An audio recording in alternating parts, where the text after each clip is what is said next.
नमस्ते। चलिए आज डिजिटल स्पीड को अनलॉक करते हैं इस शॉर्टकट मास्टर क्लास में। आज हम कीबोर्ड के कुछ ऐसे राज खोलने वाले हैं जो सच में काम करने का तरीका हमेशा के लिए बदल सकते हैं। अच्छा, चलिए एक सवाल से शुरू करते हैं।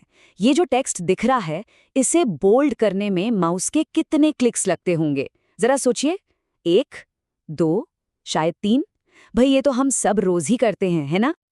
तो इसका जवाब है 0। जी हाँ, आपने सही सुना, एक भी क्लिक नहीं। और बस यही वो जादू है जिसके बारे में आज हम बात करने वाले हैं। तो चलिए अब इस क्लिक साइकिल से बाहर निकलते हैं। असल में हमारे कीबोर्ड की ना अपनी एक सीक्रेट भाषा है, एक ऐसी जुबान जो माउस से कहीं कहीं ज्यादा तेज और पावरफुल है। तो आखिर ये कीबोर्ड शॉर्टकट होता क्या है? देखिए, सीधे शब्दों में कहें तो ये बस कीज का एक कॉम्बिनेशन है। जो काम माउस से होता है ना, उसे ये एक झटके में कर देता है। समझ लीजिए ये स्पीड और एफिशिएंसी का हाईवे है। अच्छा, अब बात करते हैं वर्ड प्रोसेसिंग की जादूगरी की, मतलब माइक्रोसॉफ्ट वर्ड। चाहे कोई स्टूडेंट हो, प्रोफेशनल हो या राइटर, वर्ड तो हम सब इस्तेमाल करते ही हैं। और ये शॉर्टकट्स लिखने की रफ्तार को सही में सुपरचार्ज कर देंगे। एडिटिंग की दुनिया में ना 3 ऐसे कमांड्स हैं जो सबसे जरूरी हैं, और ये तीनों एक टीम की तरह काम करते हैं। इन्हें हम द एसेंशियल एडिटिंग ट्रायो भी कह सकते हैं। देखिए, ये एक पूरा वर्कफ्लो है। सबसे पहला है कट, यानी Ctrl+X। ये टेक्स्ट को अपनी जगह से उठाकर क्लिपबोर्ड पे रख देता है। दूसरा है कॉपी, Ctrl+C। ये टेक्स्ट को हटाए बिना उसकी एक नकल बना लेता है। और तीसरा पेस्ट, Ctrl+V, जो क्लिपबोर्ड पर रखी किसी भी चीज को कहीं भी चिपका देता है। बस इन तीनों के साथ टेक्स्ट को मूव करना या डुप्लीकेट करना बच्चों का खेल है। लेकिन एक कमांड ऐसा भी है जो इन सब पर राज करता है, हमारा अल्टीमेट सेफ्टी नेट, और वो है अनडू। मान लीजिए कोई गलती हो गई, तो घबराने की कोई बात ही नहीं है। बस Ctrl+Z दबाइए और गलती गायब। सच कहूं तो ये हमें तेजी से काम करने और बिना डरे कुछ नया ट्राई करने की आज़ादी देता है। चलिए अब आते हैं टेक्स्ट स्टाइलिंग पर। सोचिए, माउस से मेन्यू में जाकर बोल्ड या इटैलिक ढूंढने में कितने कीमती सेकंड्स बर्बाद होते हैं। इन शॉर्टकट से वही काम पलक झपकते ही हो जाता है। और मजे की बात यह है कि इन्हें याद रखना बहुत ही आसान है। बी से बोल्ड तो शॉर्टकट है Ctrl+B, आई से इटैलिक तो Ctrl+I, और यू से अंडरलाइन के लिए Ctrl+U। है ना एकदम सिंपल। किसी भी डॉक्यूमेंट को एक प्रोफेशनल लुक देने के लिए टेक्स्ट का अलाइनमेंट बहुत जरूरी होता है। और अच्छी बात यह है कि इसके लिए बार बार माउस तक हाथ ले जाने की कोई जरूरत नहीं है। ये भी देखिए कितना लॉजिकल है।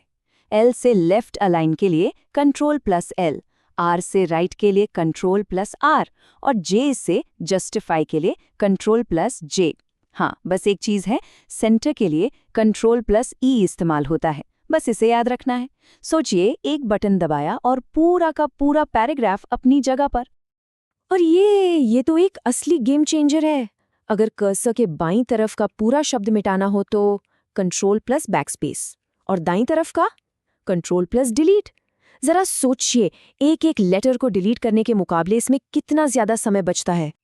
तो चलिए अब वर्ड से निकलकर माइक्रोसॉफ्ट एक्सेल की दुनिया में चलते हैं। हम सब जानते हैं कि डेटा और स्प्रेडशीट कभी-कभी काफी डरावने लग सकते हैं, लेकिन इन हैक्स के साथ कोई भी प्रो की तरह डेटा हैंडल कर सकता है।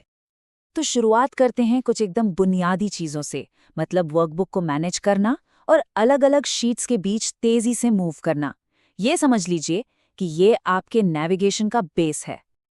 जैसे नई वर्कबुक के लिए है Ctrl+N, कोई पुरानी वर्कबुक खोलनी है तो Ctrl+O, और सेव करने के लिए Ctrl+S। ये तो सबसे जरूरी है। प्रिंट प्रीव्यू देखने के लिए Ctrl+F2 भी काम आता है। और हाँ, जब कई सारी शीट्स हो ना, तो कंट्रोल के साथ पेज अप और पेज डाउन से उनके बीच फुर्ती से स्विच कर सकते हैं। एक्सेल में एफिशिएंट होने का मतलब ही है डेटा को तेजी से सिलेक्ट करना। वो माउस से हजारों सेल्स को ड्रैग करने वाली मेहनत है ना, उससे तो भूल ही जाइए। ये तरीके अपनाइए। पूरी रो एक बार में सिलेक्ट करनी है, Shift+Spacebar। पूरा कॉलम Ctrl+Spacebar। और अगर पूरी की पूरी वर्कशीट ही सिलेक्ट करनी हो तो बस Ctrl+A। जब बड़े बड़े डेटा सेट्स पर काम करना होता है ना, तो ये शॉर्टकट्स घंटों का काम मिनटों में कर देते हैं। तो अब जरा ऑफिस सूट से बाहर निकलते हैं, क्योंकि शॉर्टकट सिर्फ वर्ड और एक्सेल तक ही सीमित नहीं है। नहीं, ये एक यूनिवर्सल स्किल है जो हर डिजिटल काम में मदद करती है। आजकल ज्यादातर समय वेब ब्राउजर में ही जाता है ना, तो वहां भी स्पीड बढ़ाने की जबरदस्त तरीके मौजूद है। क्रोम में कुछ पावर मूव्स देखिए, जैसे डाउनलोड्स विंडो खोलनी है, Ctrl+J, टैब्स के बीच स्विच करना है, Ctrl+Tab, जूम को 100% पर रीसेट करना है, Ctrl+0, और बुकमार्क्स बार को छिपाने या दिखाने के लिए Ctrl+Shift+B। ये छोटी छोटी आदतें हैं जो मिलकर बहुत सारा समय बचाती हैं। पता है, पिछले कुछ ही मिनटों में हमने 30 से ज्यादा शॉर्टकट्स पर बात की है। ये एक पावर पैक्ड टूल किट है जिसे आज से ही इस्तेमाल करना शुरू किया जा सकता है। अब बस एक बात सोचिए, एक नया शॉर्टकट सीखने में 5 मिनट से भी कम लगते हैं, है ना? अगर हर शॉर्टकट कुछ सेकंड्स भी बचाता है, तो इस जमा हुए समय का क्या किया जाएगा? ये सिर्फ समय बचाने की बात नहीं है, ये अपनी सबसे कीमती चीज यानी अपने वक्त को वापस पाने की बात है।